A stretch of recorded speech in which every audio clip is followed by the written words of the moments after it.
Seigneur et Maître de ma vie, ne me donne pas un esprit de paresse, de curiosité, d'ambition et de bavardage. Mais à ton serviteur, veuille accorder un esprit de sagesse, d'humilité, de patience et de charité. Oui, Seigneur mon roi, donne-moi de voir mes fautes et de ne pas juger mon frère, car tu es béni dans les siècles des siècles. Amen. Cette admirable prière attribuée à saint Éphrem résume l'essentiel de la vie spirituelle et donne le ton pour la période de carême. Chaque année, à l'issue de la période festive de la Nativité, tous les fidèles orthodoxes se préparent à partir au désert pour y passer le grand carême. Prenons l'armure de la croix, engageons le combat contre l'ennemi. Tenons la foi comme rempart inébranlable, la prière comme cuirasse, pour casque les œuvres de miséricorde et comme glaive le jeûne qui retranche du cœur tous les vices. L'entrée dans le carême est l'occasion de réviser notre relation avec Dieu. Pour nous en parler, j'ai l'honneur et la joie de recevoir le révérend Père Constantin Porcol. Bénissez Père. Bonjour Père Evangelos. Merci.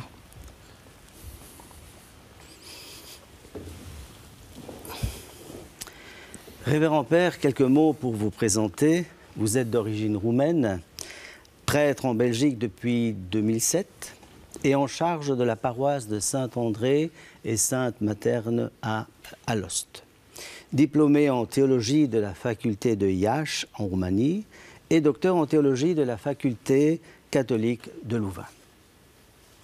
Révérend Père, dans quelques jours, nous fêterons la résurrection de notre Seigneur Jésus-Christ.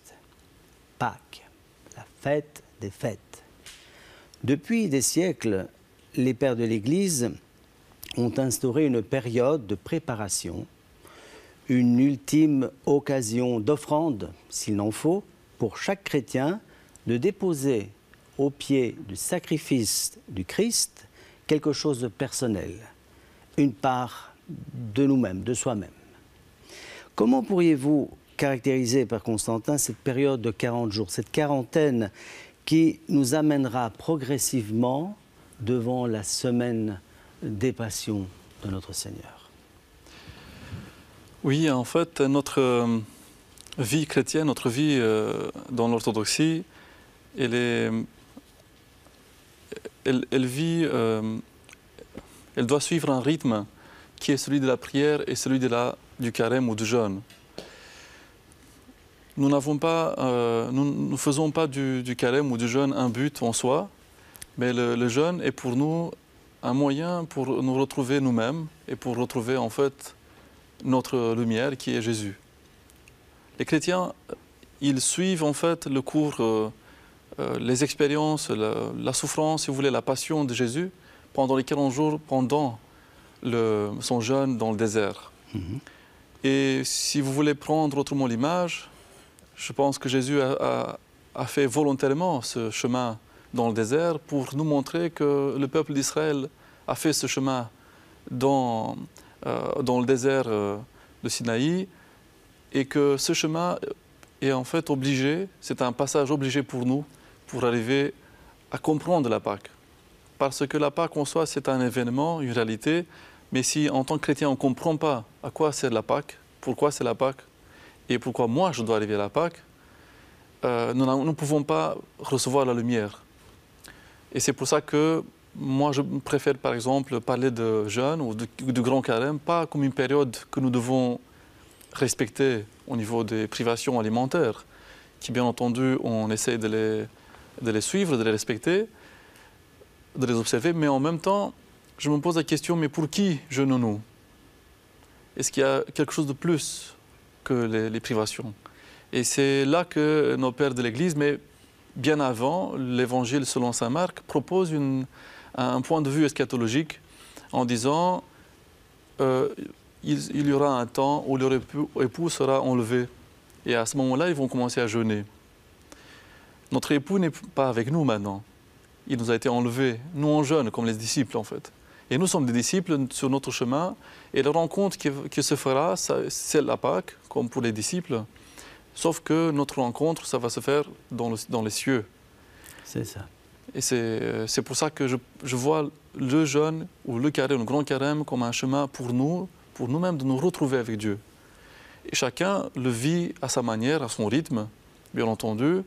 Et c'est pour ça qu'il faut faire attention pour ne pas tomber dans le légalisme des interdictions alimentaires, qui ne sont pas des interdictions en fait, ce sont plutôt des moyens pour nous fortifier, parce que on le sait très bien, dans notre tradition, les femmes enceintes ou les enfants ou les personnes âgées ne sont pas tenues de jeûner.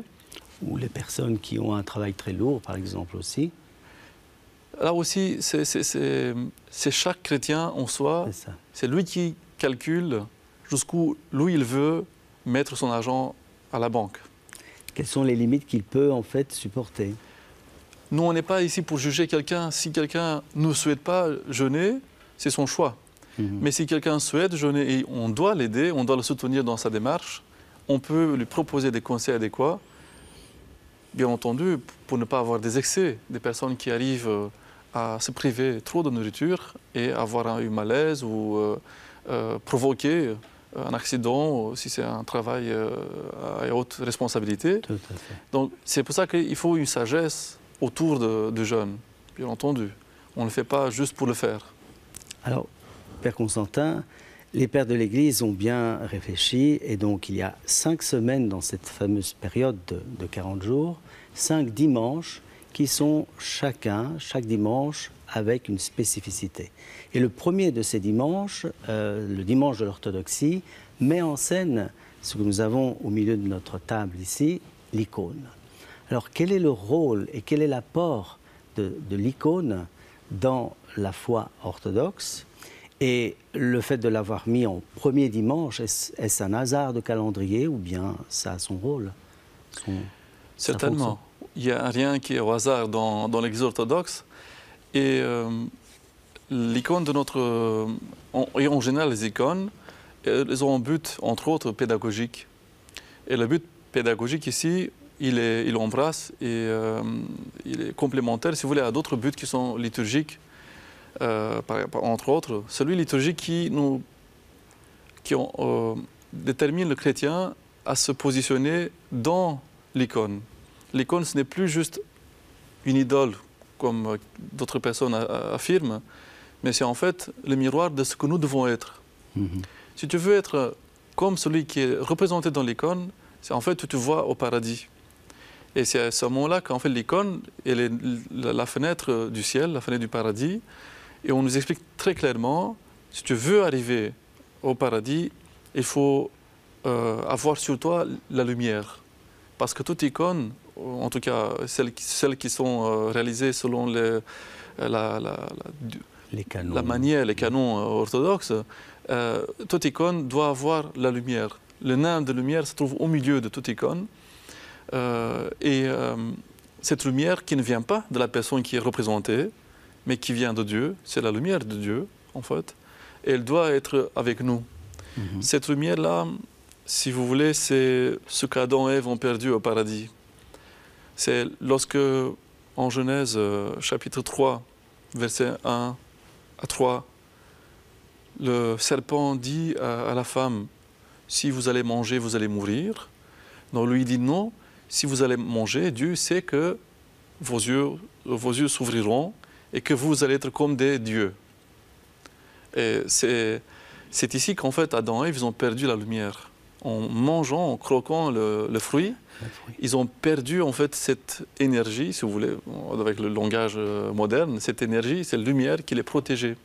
Et c'est à ce moment-là qu'en fait ils sont morts, ils ont perdu en fait la source de leur vie éternelle. Et c'est ça que nous essayons de retrouver, c'est ça que l'icône nous apprend, et elle nous fait tout le temps revivre ça. C'est pour ça qu'on aime bien regarder les icônes, parce qu'elles nous apprennent et réapprennent à vivre dans la lumière. Et la lumière, elle se vit bien entendu dans l'obéissance. Et le fait que nous fêtons le dimanche de l'orthodoxie, donc le rétablissement des icônes, nous ramène à cette période où, pas très glorieuse, où il y avait des conflits entre des personnes qui étaient pour les icônes et d'autres qui ne l'étaient pas. Oui, vous savez, ce conflit continue même de nos jours. Les gens, les personnes qui avaient lutté contre les icônes luttent toujours contre les icônes en proposant d'autres idoles. Nous avons les idoles modernes, si vous voulez, qui sont la violence, les drogues, l'alcool, et ainsi d'autres problèmes que nous avons dans notre société. Et cette idolâtrisation de ce que nous vivons fait en sorte que on met un accent très pointu sur l'image. C'est une icône mais qui est pervertie dans l'autre sens, où on voit que l'humain qui arrive à la destruction, à la dégradation avec le temps. Ce n'est pas quelque chose d'humain qui peut nous ramener à la vie. Personne qui utilise la violence, la drogue ou d'autres problèmes de notre société vont arriver à la vie en fait. La finalité est toujours la mort. Élève pas, finalement, il n'y a rien de... C'est une horizontalité qui est écrasante. Et l'humain n'arrive pas à se soulever, il n'arrive pas à se dépasser, et il va se contenter dans cette horizontalité où finalement il se dit c'est tout ce que je peux. Et on apprend à la personne c'est tout ce que tu peux. Tandis que les icônes, c'était aussi le conflit qui était dans les années, au 8e siècle et avant, 7e siècle, c'est que l'icône nous permet justement de monter au ciel, de voir Dieu, même si Dieu il s'est fait chair. Et c'est la raison principale pour laquelle nous avons des icônes. Et en se faisant chair, il nous a montré que notre finalité n'est pas de rester ici, dans cette terre, mais de devenir des citoyens célestes. Alors le deuxième dimanche, c'est le dimanche qui est consacré à Saint Grégoire Palamas. Donc la personne, le défenseur des énergies incréées et du mouvement hésychaste. Quelques commentaires sur son apport. Celui qui a lu les ouvrages de Saint Grégoire Palamas, certainement il a des maux de tête, parce que c'est un penseur et un théologien tellement profond que nous ne pouvons pas saisir, à mon avis, toute la richesse théologique qu'il a proposée. Juste pour résumer, parce que l'Église n'a pas introduit un dimanche pour le célébrer, pour montrer une certaine révérence envers ces théologiens, juste par hasard, c'est parce que Saint Grégoire Palamas, il va retravailler et synthétiser toute la théologie d'avant lui en proposant une idée très simple, en disant et en nous apprenant qu'on ne peut pas connaître Dieu dans son essence, mais on peut l'avoir à travers ou via ses énergies. Et ces énergies travaillent en nous, et elles sont présentes en nous, et on ne doit pas être désespéré parce que justement, Dieu peut faire ça. Et Dieu l'a fait, et Dieu va le refaire, et Dieu va faire ça jusqu'à la fin des temps. Et c'est pour ça que, à mon avis, sa théologie qui est très difficile, hein, très haute, hein, et là aussi ce côté qui nous permet de ne pas désespérer. Et le désespoir, c'est un grand péché, nous disons, dans l'Église, pas parce que l'Église a décrété comme ça, ou pas parce qu'on veut faire une classification des péchés, mais tout simplement, le désespoir mène au suicide. Et le suicide mène à la séparation de Dieu, avec Dieu.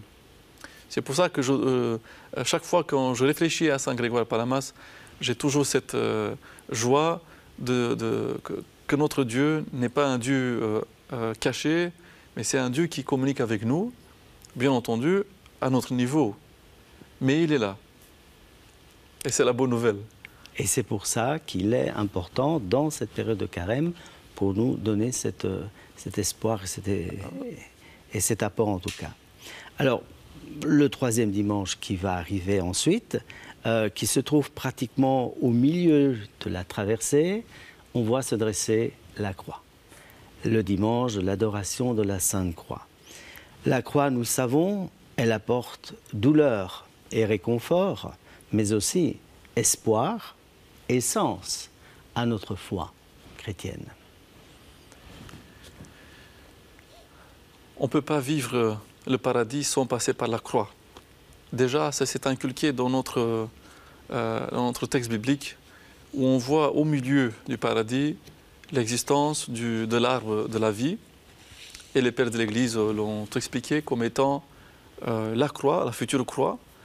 Et si on lit avec attention le texte biblique, c'est parfois on lit trop vite. Et on manque quelque chose de très important. C'est que Dieu dit à Adam et Ève, vous pouvez, en tout cas il donne d'abord le commandement à Adam, il dit à l'humain, tu peux manger de tous les arbres du jardin, sauf de l'arbre de connaissance du bien et du mal, de la connaissance du bien et du mal. Mais entre autres, Dieu lui dit, tu peux manger aussi de l'arbre de la vie. Et c'est cette possibilité d'avoir la vie éternelle qu'on a manqué. Et c'est la croix, en fait, qui nous a été donnée par Jésus en disant, tu peux faire tout ce que tu veux sur la terre, mais la vie, elle est au milieu de toi. Choisis la vie, qu'on dit le Deutéronome. Choisis la vie et tu vivras.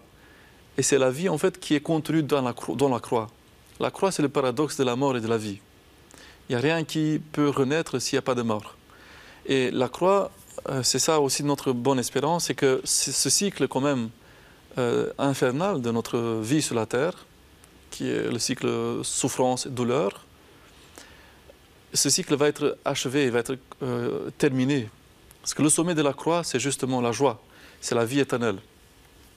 Et c'est pour ça que l'arbre de vie, il est toujours dans notre vie, c'est juste nous, c'est chaque chrétien qui doit comprendre et arriver à comprendre dans sa vie qu'il doit à un moment donné prendre sa croix. Il doit à un moment donné agir et avoir le courage de mettre la main et de prendre le fruit de cet arbre. Parce que c'est ce fruit qui donne la vie. Et la croix, vous savez, elle passe par un moyen aussi paradoxal. Pour avoir la vie dans la croix, tu dois passer par la souffrance. Et notre souffrance n'est pas de la souffrance gratuite, hein. On ne veut pas souffrir, hein. Ce n'est pas notre but. C'est pas du masochisme. Absolument pas. Loin de nous. Mais on sait bien que, par exemple, je reprends, c'est notre thème, le jeûne. Si tu arrives à te priver de certains aliments, et je les énumère, les classiques, hein, viande et les produits laitiers, quoiqu'il y ait d'autres chrétiens qui arrivent à jeûner sans huile, ou d'autres manières de jeûner, mais disons juste le lait, les produits laitiers et la viande. Mais si tu arrives à te priver de ces aliments pendant un jour, et tu les donnes aux pauvres après, ou aux personnes qui sont dans le besoin, mais tu as pris ta croix. Tu es dans la souffrance parce que tu ne manges pas ces aliments-là, que toi, peut-être à cause ou parce que tu as tu es un peu gourmand ou tu aimes bien manger certains aliments, mais en acceptant cette souffrance volontaire, tu donnes de la joie à quelqu'un d'autre, et en faisant cela, tu accomplis Matthieu 25. Ce que dit l'Évangile selon Saint Matthieu, c'est que là, quand les brebis et les chèvres vont poser la question, mais quand, Seigneur, on t'a vu affamé, assoiffé, nu, en prison, quand est-ce qu'on t'a vu? Et lui, il a dit, quand vous avez fait ça au plus petit que moi. C'est un des rôles du jeûne, c'est vraiment de souffrir, mais pour donner la joie à l'autre. Et en faisant cela, nous sommes comme des Christ. Parce que Jésus, qu'est-ce qui s'est passé avec lui? Il a souffert pour que nous puissions avoir la joie. Et en faisant ça, on va reprendre l'exemple de Jésus. Et je pense que là, on est dans cette démarche, dans cette dynamique de la croix, de laquelle disait saint apôtre Paul que pour d'autres, c'est une folie. Pour les gens qui ne croient pas en la résurrection de Jésus, la croix, c'est une folie. Ce qui est tout à fait pertinent si tu es dans cette logique-là. Mais quand tu es dans l'autre logique, celle de la croix, mais d'une souffrance qui est bienveillante, mais une souffrance qui est donatrice de vie, une souffrance qui arrive à créer la communauté, arrive à entretenir la vie, alors cette souffrance-là, elle n'est pas négative en soi. Comme vous le savez, parfois la souffrance est nécessaire. Hein. Vous savez, parfois on explique aux enfants, si on ne souffre pas, on peut mourir en fait. La souffrance est là son rôle physiquement parlant, de nous protéger la vie. Sinon, on va tous sauter dans le feu, se noyer, parce qu'on ne sent pas la douleur. Et la douleur, en fait, elle est protectrice. Du côté spirituel, la douleur que nous ressentons, entre guillemets, quand on fait cette souffrance, cette abstinence, elle nous donne la vie. Et elle nous permet de ne pas tomber dans le péché. C'est un moyen de nous protéger aussi. Il ne faut pas non plus toujours avoir une peur de ce qu'est la souffrance. Et c'est un des problèmes, à mon avis, du monde moderne. On court, on quitte la souffrance. on l'abandonne et on veut échapper à tout prix. Alors on a toutes sortes d'acharnements, on a l'acharnement médical, hein, thérapeutique. Voilà. Et cela trahit notre peur. Mais c'est une peur qui est aussi qui est banale, qui est banalisée, et elle nous empêche de voir Dieu. Elle nous empêche de voir l'autre, en fait. Tu ne sais pas voir Dieu si tu n'arrives pas à voir l'autre. Quelqu'un me disait pendant une confession, j'aime bien aider, on envoie des dons, nous avons un club, hein. La personne me disait, nous avons un club, on aide beaucoup les gens qui sont dans le besoin. Mais j'ai dit, mais écoute, ton épouse, elle souffre à côté de toi, ici. Tu n'arrives pas à aller au marché avec elle pour l'aider. Ton aide, elle n'est pas bien distribuée. Il faut apprendre d'abord à aider celui qui est à côté de toi pour lui donner la joie. Après, tu peux donner à d'autres. Sinon, on va se disperser et tu vas avoir cette impression d'avoir aidé. Mais il faut être aussi dans la sagesse et parfois, il faut chercher un conseil avisé qui peut nous aider de temps en temps. Je pense quand vous dites que justement le monde actuel essaie de mettre de côté, de cacher la notion de douleur, c'est oublier que la vie démarre avec de la douleur. Le bébé, la première chose qu'il va faire au moment où il vient au monde, c'est de pleurer, c'est de crier. Et c'est, je dirais, l'objectif du médecin de s'assurer qu'il va crier avec cet air qui rentre dans ses poumons. Et le Christ n'a-t-il pas dit aussi à un moment qui veut me suivre, bien qu'il se charge, qu'il abandonne un peu les soucis, qu'il se charge de sa croix et qu'il me suive. Tout à fait, oui, tout à fait. Alors nous arrivons au 4e dimanche, Père Constantin, qui lui nous fait apparaître un autre personnage, Saint Jean Climac. Quelques mots sur cette échelle qui peut nous servir de guide dans notre combat de tous les jours, qui n'est pas facile comme échelle, mais voilà, elle est là. Oui, vous avez raison. Notre échelle est tellement difficile de nos jours parce qu'elle est moderne. Saint Jean Climac, il a écrit une œuvre fantastique qui montre une profondeur et une connaissance de l'âme et du psyché humain extraordinaire. À mon avis, il aurait pu très bien être un très, très grand psychiatre, vraiment. Mais à part ça, Saint Jean Climac, il nous rappelle un aspect de notre vie chrétienne, c'est que nous sommes toujours dans un processus de montée. C'est comme la montée des Israélites au temple pour les grandes fêtes. Quand ils montaient, ils chantaient des chants de glorification de Dieu, Alléluia. Et ces chants-là, ils font partie aussi de notre vie chrétienne. Pendant le Grand Carême, il y a des chants spécifiques qui font en sorte que le chrétien arrive à se souvenir d'abord qu'il a péché, à comprendre c'est quoi son péché et à réaliser que sans le repentir, son péché va rester toujours dans son être. Et il faut arriver à dépasser, à se surpasser. Et c'est une échelle qui est invisible, mais qui nous appartient à tous. C'est comme Jacob, quand il a combattu l'ange du Seigneur, il s'est rendu compte qu'il y a eu un combat et qu'il a gagné quelque chose après. Nous ne sommes pas non plus dans une logique d'athlète vraiment qui doit gagner une médaille, mais nous souhaitons, nous désirons avoir et recevoir à la fin de notre combat contre nos propres passions, de recevoir cette couronne qui est le salut. Un très beau livre, si je me souviens bien, c'est un auteur américain, Lewis, disait dans son livre Le grand divorce entre le ciel et la terre. C'est un livre assez intéressant. Il explique là à un moment donné que dans un train qui devait aller au paradis, il s'arrête dans une halte intermédiaire, plus ou moins une sorte de purgatoire. Et là, je pense un ange ou Saint Pierre posait des questions, qu'est-ce que vous voulez faire, où est-ce que vous voulez aller? Et tout le monde, enfin, la majorité des résidents, si vous voulez, de ce train, voulaient retourner, voulaient rester là. Il y a un monsieur qui est courbé, qui avait quelque chose sur son dos. Alors, lui, il hésitait. Qu'est-ce que je vais faire? Et en fait, il y a toute la panoplie de tous les péchés que nous vivons, que nous pouvons expérimenter dans notre vie, qui en fait, l'auteur dit que c'était comme un lézard. Et les ânes ne voulaient pas quitter l'homme. Et le péché, parfois, peut devenir notre deuxième nature. On ne sait plus le laisser parce qu'on ne le voit plus. Et parfois, on l'aime pas, on l'aime. On aime bien notre péché. On ne veut pas l'abandonner. Et lui non plus, il ne veut pas nous abandonner. Et alors, l'auteur voulait justement souligner cet aspect de cette perversité que le péché peut avoir, qui nous empêche vraiment de se débarrasser.